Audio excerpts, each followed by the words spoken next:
তাও যদি নিজের মা হতো। সৎ মা, তাকে নিয়ে এত আদিক্ষেতা বন্ধ করো। তা ঠিক নয়। তবে আকাশ কি রাজি হবে মাকে নিচের ঘরে রাখতে? হ্যাঁ হ্যাঁ, রাজি রাজি। আমি তো কাজলের সাথে কথা বলে দেখেছি, ওদেরও তাই ইচ্ছে। তবে রবি রাজি হবে না। তোমার ওই ছোট ভাইয়ের কথা আর বলো না তো। কথাটা সকালে বলতেই কত কথা শুনিয়ে দিল আমাদের। এতই যত দরদ মাকে নিয়ে আলাদা থাকুক, ভালোই তো চাকরি করে। দেখি একবার আমি আকাশের সাথে কথা বলে। শোনো, আমি বলি কি, মাকে কোনো আশ্রমে পাঠিয়ে দাও। এমনিও বসে বসে অন্ন ধ্বংস ছাড়া তো কিছু করে না। একেবারে আশ্রমে? তা কেন? মানে এই বাড়িতে এতগুলো ঘর, তারই একটাতে থাকুক না হয়। দরদ একেবারে উতলে উঠছে। নিজের মা হলে তাও না হয় একটা কথা ছিল। তোমার বাবার এত বড় বাড়ি, সম্পত্তি, সবকিছুর ভাগিদার তোমরা 3 ভাই। তা ঠিকই বলেছ। তোমার সৎমা যতদিন থাকবে ততদিন সম্পত্তির ওপর অধিকার ফলাবে। তাছাড়া একেবারে ফেলে দিতে তো বলছি না, আশ্রমে থাকবে, মাসে মাসে টাকা পাঠিয়ে দেবে। কিন্তু রবি? চুপচাপ থাকলে এই বাড়িতেই থাকবে, না হলে ওকেও বলবে নিজের পথ দেখে নিতে। হ্যাঁ রে রবি, সকালে বৌমারা তোকে কিছু বলছিল? বলছিল তোমাকে নিচের ঘরে পাঠিয়ে দেবে, এই ঘরটা নাকি তাদের চাই। এই ঘর ছেড়ে চলে যাব? এই ঘরে যে তোর বাবার কত স্মৃতি ছড়িয়ে ছিটিয়ে আছে। বাবা মারা যাবার পরেই ওরা তোমাকে এই ঘর থেকে বার করে দিতে চাইছে। আমি কিছুতেই তা হতে দেব না। থাক রে, ওদের যদি এই ঘরটা লাগে লাগুক, বাচ্চারাও তো বড় হচ্ছে। কি বলছো মা? বড়দা ছোটদা তোমার সাথে আজ কথা বলবে বলেছে, বৌদিরাও তো তাই চায়। ঠিক আছে, হাসুক না ওরা। যেটা সবার ভালো হয়, সুবিধা হয়, সেটাই করা যাবে। আমি ভাবতেই পারছি না, এই কদিনে সবই কেমন পাল্টে গেল। আমার জন্য অত চিন্তা করিস না রে, আমার আর কদিন। দেখুন মা, অনেকদিন ধরেই বলবো বলবো ভাবছি, কিন্তু বলা হয়নি। হ্যাঁ মা, আপনার তো বয়স হয়েছে, এইসব সংসার ধর্ম অনেক করেছেন। এবার বরং একটা আশ্রমে গিয়ে শান্তিতে একটু বিশ্রাম নিন। আশ্রম মানে? তোমরা তো বলেছিলে একতলার কোন একটা ঘরে থাকার কথা। আহা, বলেছে বটে, কিন্তু আশ্রমে থাকলে মা ভালোই থাকবে। এখানে একা থাকে, ওখানে লোকজন থাকবে, অনেক বুড়ো বুড়ি। হ্যাঁ ঠিকই তো, আমারও তাই মত। বুড়ো হলে বৃদ্ধাশ্রমে থাকাই ভালো। বড়দা ছোটদা, তোরা কিছু বলবি না? মায়ের সাথে এত বড় একটা অন্যায় হচ্ছে দেখেও তোরা মুখ বুজে থাকবি?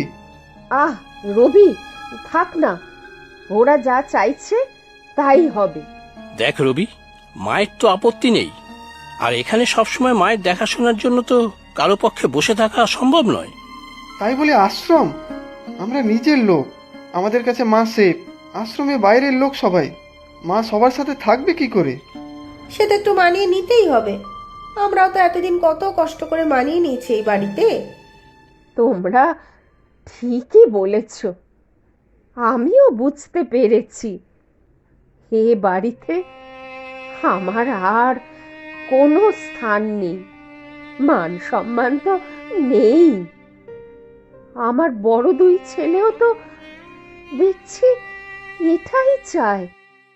হ্যাঁ মা, আমরা সবাই আলোচনা করে দেখলাম তুমি আশ্রমে ভালোই থাকবে। ঠিক আছে, আমার আর কিছু বলার নেই। তবে রবির কি হবে? কেন, ও তো বিয়েও করেনি আর চাকরিও করে, তা অন্য কোথাও একটা ব্যবস্থা করে নিক না। সেই ভালো। আমি আমার যা সঞ্চিত টাকা আছে তাতে রবিকে একটা ছোট বাড়ি কিনে দেব। মা, কি বলছো তুমি?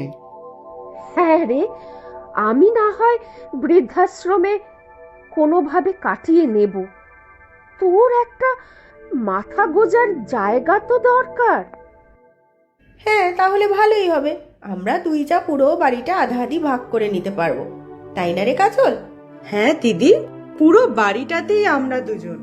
না, হতে একটু অসুবিধা আছে।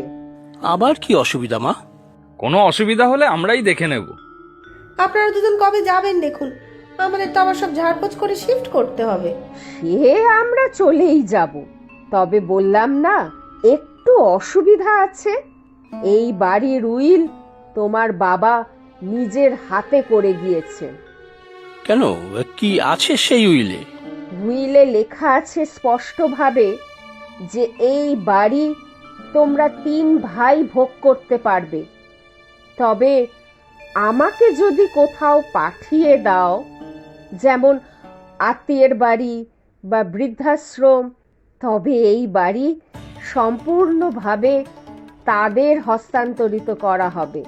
মানে তোমাকে বৃদ্ধাশ্রমে পাঠালে এই বাড়িটাও সেই বৃদ্ধাশ্রমের হয়ে যাবে? তার মানে তুমি বৃদ্ধাশ্রমে থাকলে এই বাড়িতেই থাকবে, আর অন্যরা মানে এই দাদারা বৌদিরা সব বাড়ি ছাড়া। হ্যাঁ, তাই তো লেখা আছে। তোর বাবা তো অতি বিচক্ষণ ব্যক্তি ছিলেন। কি বুঝেছ তোমরা? রবিকে তো আমি আমার জমা টাকা দিয়ে বাড়ি কিনে দেব, কিন্তু তোমরা এবার তোমাদের পথ দেখো। বুঝেছ? আমরা তো পথে বসে গেলাম।